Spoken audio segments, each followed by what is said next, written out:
Well, the reason I say CTO extraordinaire is because I love having these conversations with you because we get to nerd out a little bit and you're at a different level with the technology than most. What have you been up to these days?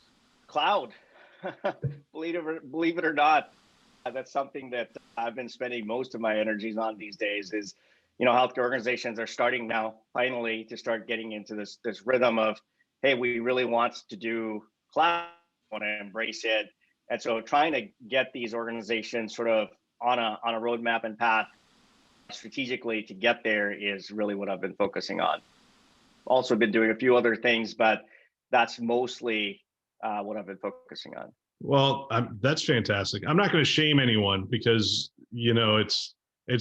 I'm just happy they're at the party at this point. But my gosh, I mean, we were doing some of this in 2012, and when we started doing it, other industries had been doing it for a decade. So that would indicate that healthcare is still running at about a decade behind.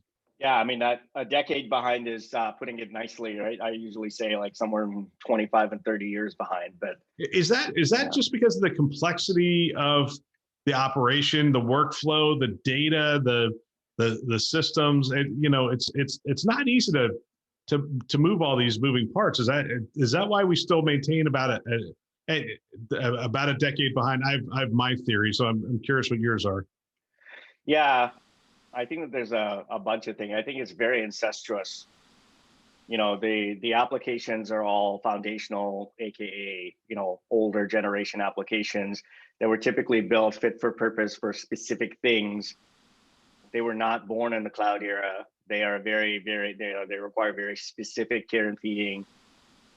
And then you couple operations onto that. So the organization has grown in maturity over the years by creating the best in class operations and day two operations that they can, given the circumstances. So decoupling that and getting into a cloud operating model just for the day two operations pieces is like a huge lift, right?